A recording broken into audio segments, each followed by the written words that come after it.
This is a production of World Video Bible School. To God be the glory.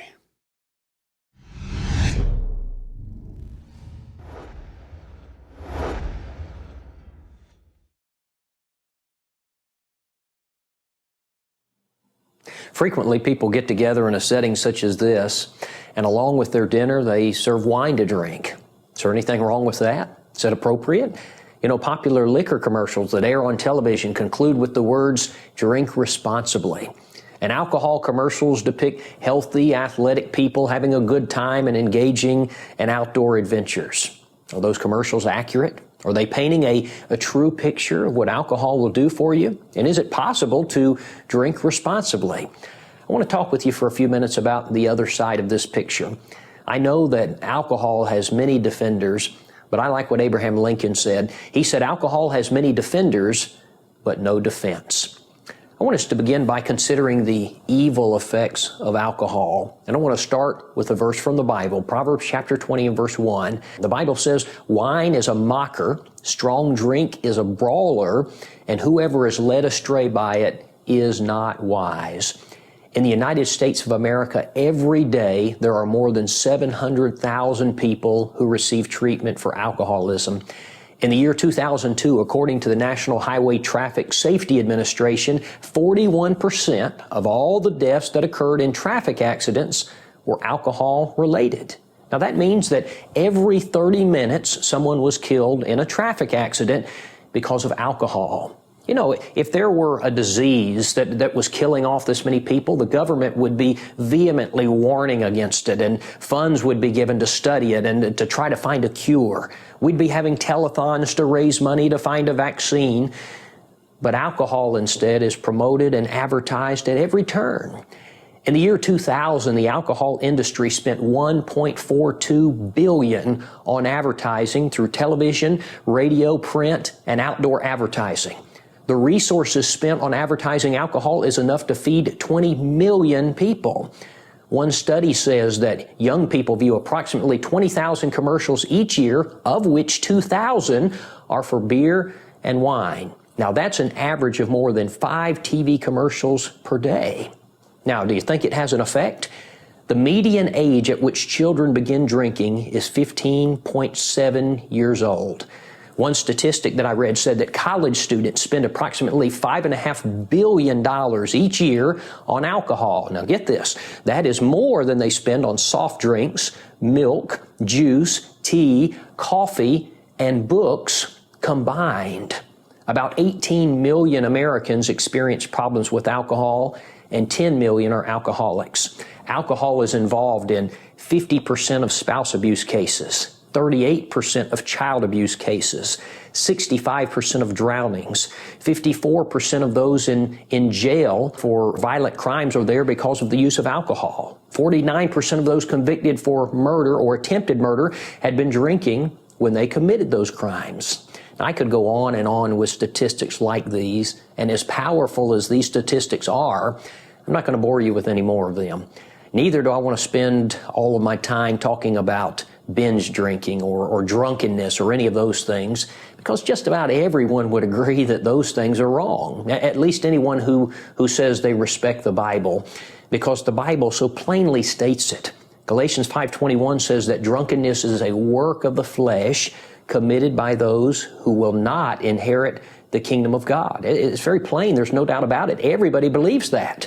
But you see, the problem is generally not over what we call drunkenness. It's over what is called social drinking, or what some people would call drinking in moderation. That is, people drinking at their meal, like a setting such as this, or people drinking at a wedding, or getting together with other people for the purpose of recreation and just having a few drinks. Now, that's where the argument starts with a lot of people. Now, we could approach this subject from several different standpoints, but what I want to do is to look at the arguments that are made by religious people, people who say they have respect for the Bible, and I want to look at some of the best efforts they make to defend what we call social drinking. All right, let's consider some of the arguments that are made in defense of social drinking.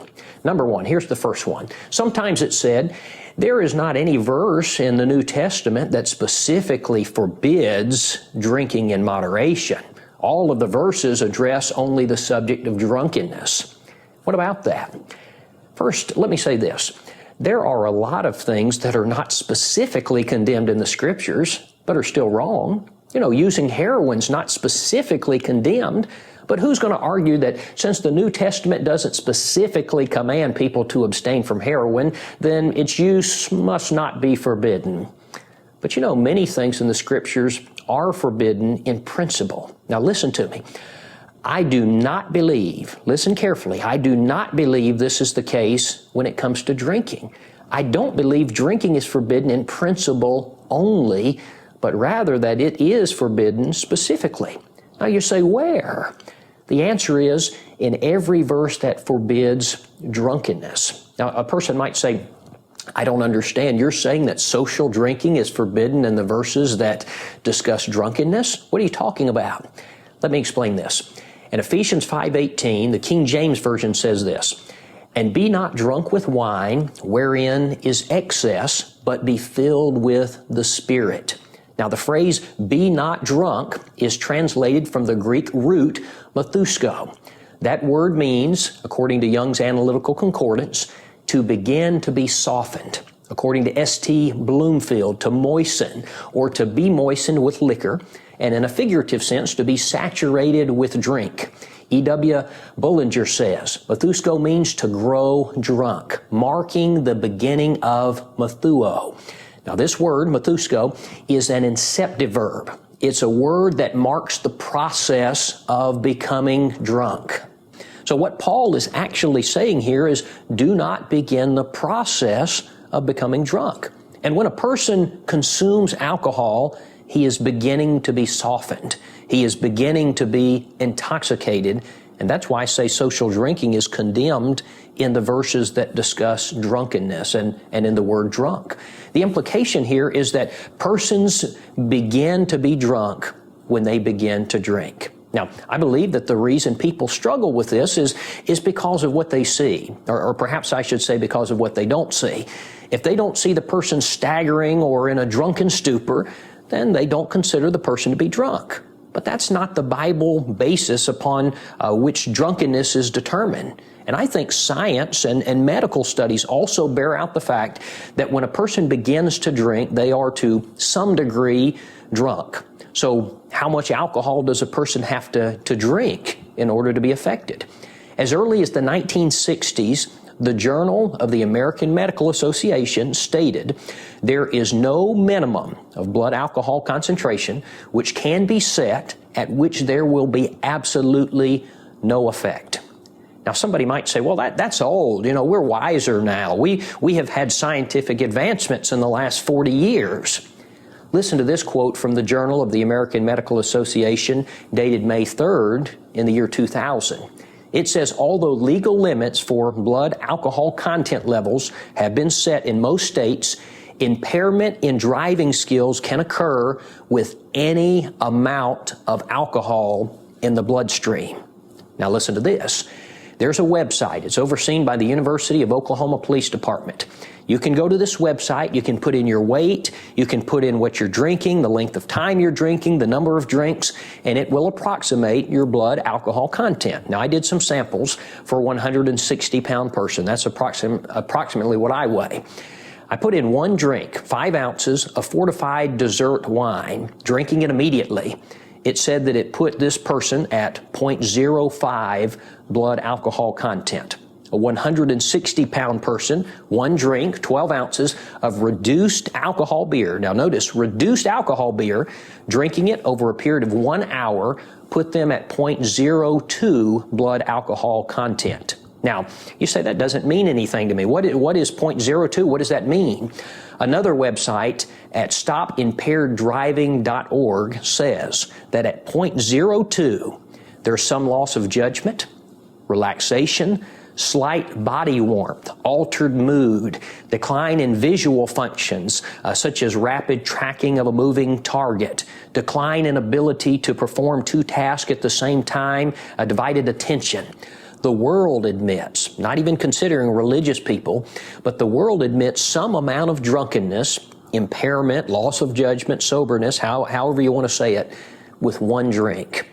Now, in light of that, how can a Christian possibly defend social drinking?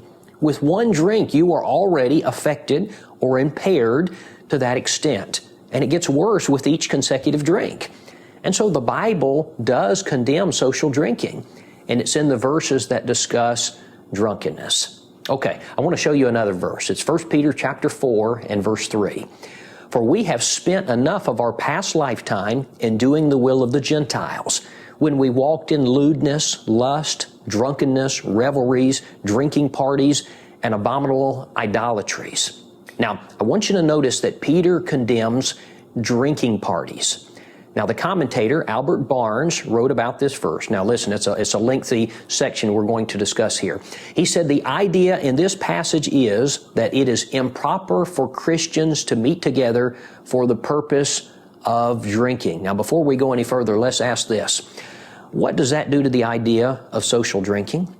You know, another reference book by Richard Trench in Synonyms of the New Testament says that the Greek word here means the drinking bout, the banquet, the symposium, not of necessity excessive, but giving opportunity for excess. Now, if that's a correct understanding of this word, then the idea is that drinking parties are wrong regardless of whether or not we get drunk. All right, let's continue with Albert Barnes' comments.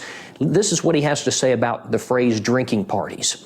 He says, the thing forbidden by it is an assembling together for the purpose of drinking. The idea in this passage is that it is improper for Christians to meet together for the purpose of drinking, as wine, toast, etc. It would forbid, therefore, an attendance on all those celebrations in which drinking toast is understood to be an essential part of the festivities, and all those where hilarity and joyfulness are sought to be produced by the intoxicating bowl. And he ends by saying this, such are not proper places for Christians. Now, let's consider a second argument. Sometimes people will appeal to Ephesians chapter 5 and verse 18, and they will say that this passage shows that alcohol is only wrong when used in excess. Thus, moderate drinking would be okay. Well, let's consider this passage. The King James Version says this, and be not drunk with wine, wherein is excess, but be filled with the Spirit. And so the argument says this. The person would argue, see, drinking alcohol in moderation is not condemned. It's drinking it in excess that is a problem. Now, this argument, I believe, is really a misunderstanding of the word excess. The word doesn't refer to an excessive amount of alcohol. It refers to excessive behavior, ungodly behavior. The American Standard says, and be not drunken with wine, wherein is riot. Instead of using the word excess, it says riot. I think that better conveys the idea. The idea then is this. Remember, this is an inceptive verb. Don't begin drinking alcohol, which brings ungodly behavior, but rather be filled with the Spirit, which will have the opposite effect. All right, number 3, let's consider another argument that sometimes is made in defense of social drinking. This argument would say that drinking wine has health benefits. This is sometimes used by people who are seeking to defend social drinking, and they will refer to a study which states that drinking 1 glass of wine per day is actually good for your health. Now, first, I would say that this argument really diverts attention from the real issue. When people get together to drink socially, they're not doing it for the health benefits. When people have a party and they have an open bar, the purpose is not out of concern for people's hearts and their medical conditions. This argument's just a smokescreen. But anyway, they're referring to a study that says that there's a chemical substance in wine called resveratrol, which helps prevent cardiovascular disease and cancer. I want to read you something from the Mayo Clinic website concerning this issue. It's dated March 9th, 2007. The American Heart Association does not recommend that you start drinking alcohol just to prevent heart disease. Alcohol can be addictive. Too much increases your risk of high blood pressure, high triglycerides, liver damage, obesity, certain types of cancer, accidents, and other problems. In addition, even small amounts of alcohol can cause cardiomyopathy, weakened heart muscle, and heart failure in some people. Now here's one more quote. This is from Martha Grogan, a cardiologist at the Mayo Clinic. She's answering the question, does grape juice have the same benefits as red wine? She says, there is evidence that drinking red wine may reduce your risk of heart disease. This benefit is most likely due to a substance called resveratrol found in the skin and seeds of grapes, especially dark red and purple grapes. Resveratrol is also found in grape juice, especially juice made from the dark purple Concord grapes. Recent studies have suggested, she says, that red and purple grape juices may provide the same heart-healthy benefits of red wine. And she goes on to say this, both red wine and grape juice also contain antioxidants, which have been shown to increase your good cholesterol and lower your risk of clogged arteries, and may help lower blood pressure. And so this argument's just a smokescreen and really isn't worth considering. A fourth argument that sometimes people make is they will say Paul told Timothy to drink wine for his stomach's sake. Well, let's read it. It says, no longer drink only water, but use a little wine for your stomach's sake and your frequent infirmities. 1 Timothy 5:23. First, I'm not quite sure why social drinkers go to this passage at all, because this passage isn't talking about having alcohol at a party or drinking with your buddies. It's discussing alcohol as a medicine. You know, most people believe that Timothy's stomach problem was related to the water in Asia Minor, which could be very dangerous. And what Paul is saying here is an elliptical statement. He's saying be no longer a drinker of water alone, water only, but with it, take a little wine. Now, secondly, it's worth noticing that Paul had to instruct Timothy to drink wine for his stomach's sake. Now, that suggests two things. First, Timothy had reservations about doing it. Secondly, if it was common for the early Christians to do this, then Paul's encouragement wouldn't have been needed in the first place. And you know, there's a big difference in medicine and beer. The person who wants to defend having a beer with his buddies is not going to find support for it in this verse. All right, number 5, a fifth argument that sometimes is made is people will say in Bible times they had no way to prevent fermentation and therefore they must have drunk alcoholic wine. Now, here's how the process works. Grape juice is composed of two leading elements, sugar and gluten. The decay of the gluten is what causes the growth of yeast germs. And in the presence of the yeast, the sugar in grape juice is gradually converted into alcohol. Now, the ancients actually had figured out a number of different ways to prevent this process from occurring. In W.D. Jeffcoat's book, The Bible and Social Drinking, he goes into a detailed explanation of these processes. But I want to mention just very briefly 4 processes. One is boiling. The water would be evaporated out so that fermentation could not occur. Then later, the water is re-added to reconstitute the juice. A second process was through the use of sulfur. The juice was exposed to sulfur fumes and then sealed and kept until it was used, and that would prevent fermentation. A third process was cooling. The juice was kept at a temperature below 45 degrees Fahrenheit by placing it in airtight jars and immersing them in springs or storing them in caves where it was cool. Fourth, filtration. The yeast was strained out of the juice, thereby stopping the process. Plutarch said, wine is rendered old or feeble when it is frequently filtered. The strength of the spirit being thus excluded, the wine neither inflames the brain nor infests the mind and passions and is much more pleasant to drink. Number 6, a sixth argument that sometimes people make is they will say Jesus turned water into wine at the wedding feast at Cana of Galilee. First, it is not the case that any time we see the word wine in the Bible that it always refers to an alcoholic drink. The word wine is a generic word. and it can refer to either fermented or unfermented juice of the grape. The context has to be used to determine which one is meant, whether it is alcoholic or non-alcoholic. Now let's look at some examples. Here is an alcoholic passage. In Proverbs 23:31, the Bible says, "Do not look on the wine when it is red, when it sparkles in the cup, when it swirls around smoothly. At the last it bites like a serpent and stings like a viper." Now that was clearly alcoholic. Now here's an example of non-alcoholic usage. In Isaiah 16:10, the Bible says, "In the vineyards there will be no singing, nor will there be shouting. No treaders will tread out wine in the presses." Clearly non-alcoholic. Here's another example, Isaiah 65:8.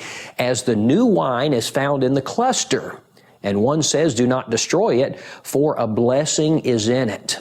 So will I do for my servant's sake, that I may not destroy them all.'" Now here it's still in the grapes, but it's called wine.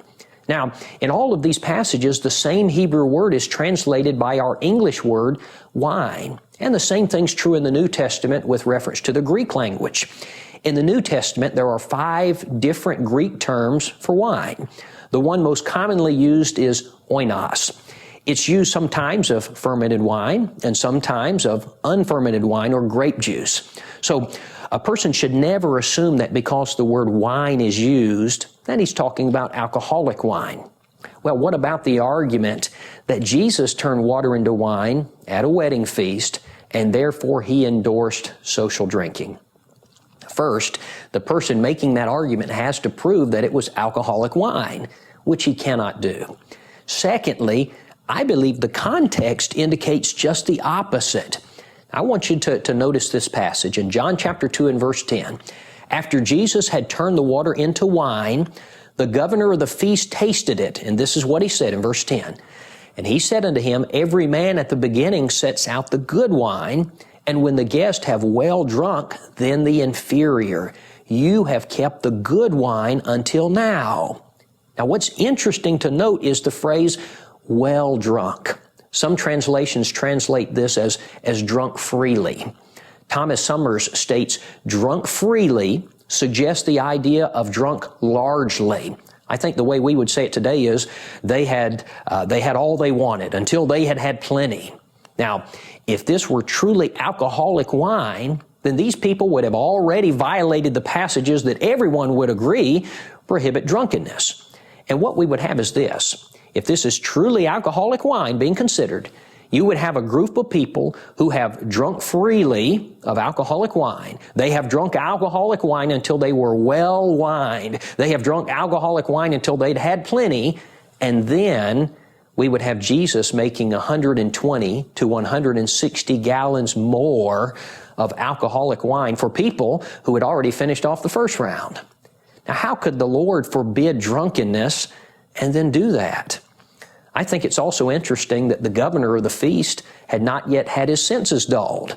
He could readily discern the good wine from that which was worse, which would be indicative of the fact that he had not been drinking alcoholic wine. So what's the point of all this? The point is that the word oinos, wine, can mean either alcoholic or non-alcoholic. And the context of John 2 points to non-alcoholic wine.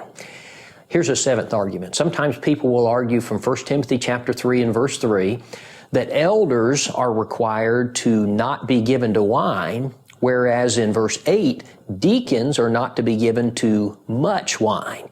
Now, of course, the argument that they make is that this passage implies that elders can't have any wine, but that deacons can have some wine just as long as it's not too much. You know, it's argued that these two phrases, not given to wine and not given to much wine, give implied consent for deacons to drink wine in moderation. First, we need to understand that warnings against excess can never be used as approval for the action itself. For example, the Bible says, "Let not the sun go down on your wrath." Now, this verse is, of course, not approval for practicing wrath prior to sundown. In 1 Peter chapter 4, verses 3 and 4, again, shows the fallacy of this implied consent argument. Verse 3 mentions the excess of wine. Now, some folks would say, see, that only condemns wine in excess. Or they might argue that this verse implies consent for wine so long as it's not excessive. In other words, moderate drinking is okay. But the passage goes on in the next verse to discuss excess of riot. Now, if this implied consent argument is accurate, then in this verse, in this very next verse, the same context, then we would have divine sanction for riot in moderation. Certainly, that's not a valid argument. Ecclesiastes 7:17 says, "Be not overmuch wicked," in the American Standard Version. Well, if we want to use this argument, would that imply it's okay to be a little bit wicked? James 1:21 says, "Therefore lay aside all filthiness and overflow of wickedness." Does that mean it's okay to have wickedness so long as it's not overflowing? Now let me show you where this argument will take you, just how absurd this will get. Let's assume for a moment that it's true that elders can't drink at all, but that deacons can drink in moderation. Well, this same phrase that's applied to deacons in 1 Timothy 3:8 is applied to the aged women in Titus chapter 2 and verse 3. And so the aged woman could also drink in moderation, if this were true. But very interestingly, it's not applied to the younger women. And so the younger women, cannot drink. In addition, in 1 Timothy 3:11, in describing deacons' wives, the word sober is used in the King James. The New King James uses the word temperate. The Greek word here means to abstain from wine. Titus 2:2 requires aged men not to come near wine. Now let's put all of this together and see what we get. If we were to apply this, elders can't drink at all, but deacons can. Older men can't drink, but older women can. Deacons can drink, but their wives can't. Who would believe this? It's absolute nonsense. But that's where these arguments will get you when you're trying to defend social drinking. Number 8. Let's consider another argument that sometimes people use. They'll go to Luke chapter 7, verses 33 and 34, and they will say, in that context, Jesus was accused of being a wine bibber. Now, they will say this accusation would not have been made had he not been a person who drank alcoholic wine. Well, let's read the passage. "For John the Baptist came neither eating bread nor drinking wine, and you say he has a demon. The Son of Man has come eating and drinking, and you say, look, a glutton and a wine bibber, a friend of tax collectors and sinners." Now, the accusation is that he would not have been accused of being a wine bibber or a drunkard if he had not been drinking alcoholic wine. I would ask, why not? They said that John had a demon. Where was the evidence for that? There wasn't any. It was a lie. The point is, they were jumping to conclusions not warranted by the evidence. There's really no argument here. Number 9, sometimes it's argued from Colossians chapter 2 and verse 16 that we should not impede upon another's liberty. Let's look at the passage and then discuss it. It says, "So let no one judge you in food or in drink, or regarding a festival or a new moon or Sabbath." Now, it's argued that we have no right to judge another person with regard to what they eat or drink. But you know, this passage is dealing with matters of liberty, matters of opinion, not matters in which the Lord has mandated right or wrong. These were issues related to the old law. And there were some who were trying to bind food and drink issues of the law of Moses. The point of this passage is, don't let any man bind on you what God has not. The old law had been nailed to the cross, and so you're not accountable to it. The food and drink issues here relate to food and drink that had been considered ceremonially clean or unclean. It has nothing to do with matters that are sinful, such as drinking alcohol socially. Number 10, sometimes people cite famous preachers in defense of social drinking, and it's been argued that the well-known preacher Guy N. Woods recognized that Jesus only stated fruit of the vine on the Lord's table, and therefore fermented or non-fermented could be used. And he does say that. I've read it in his questions and answers. But first I would say this. Guy N. Woods is not the authority. The Bible is. But secondly, I want to read you something else Guy and Woods wrote. He wrote, obviously, any man, elder, deacon, preacher, Bible school teacher, or other person in the church cannot set the proper example of Christian living who engages in the use in any degree of that which has been the occasion of so much sorrow, grief, and ruin in the world. Temperance in the use of harmful things is total abstinence. There is no such thing as a proper, moderate use of drugs, alcohol, and other harmful substances. Well, what if I haven't persuaded you? What if you're not convinced that the Bible prohibits social drinking? Then there's still something else that I want you to consider, and that is your influence. When a person who professes to be a Christian drinks alcoholic beverages, he is doing something that even the world sees as an adult vice, and he greatly damages his influence. He's doing something that even the world understands is wrong. I think he's also doing something that's going to make himself a stumbling block to young Christians and certainly to new converts. I want to read you a passage from 1 Corinthians 8, verses 10 through 13. The Apostle Paul's discussing meat offered to idols. Now, I believe the context is different because he's discussing something that is not in and of itself wrong. But of course, those who argue for social drinking don't believe that it is wrong. They believe that it's not necessarily sinful. But listen to what Paul says. For if anyone sees you who have knowledge eating in an idol's temple, will not the conscience of him who is weak be emboldened to eat those things offered to idols? And because of your knowledge, shall the weak brother perish for whom Christ died? But when you thus sin against the brethren and wound their weak conscience, you sin against Christ. Therefore, if food makes my brother stumble, I will never eat meat, lest I make my brother stumble. Now, Paul is saying, someone may see me doing it, and it may cause him to sin, and in light of that, I will never do it. Matthew 5:16 says, let your light so shine before men that they may see your good works and glorify your Father in heaven. You know, it's going to be a lot harder to do that. In fact, I would say it's going to be impossible to do that if you have a beer in your hand. Several years ago, I heard a preacher tell about a man in Florida. The man's name was Wilson Thomas. Mr. Thomas had had a hard day at work, and he'd stopped to have a drink and unwind before he went home to his little boy Randall. Well, he'd had a few drinks, and he took one bottle home with him. But when he was almost home, a small boy on a bicycle came out in the road in front of him, and Mr. Thomas swerved to miss him, and maybe he would have if his senses had not been dulled by alcohol. Anyway, he hit the boy, and it killed him. In a panic, he kept going, and he sped home. Several hours later, when the police came to arrest him, they found him in his attic crying and drinking, and it was only then that he found out that the boy that he killed was his own son, Randall. Wine is a mocker, strong drink is a brawler, and whoever is led astray by it is not wise.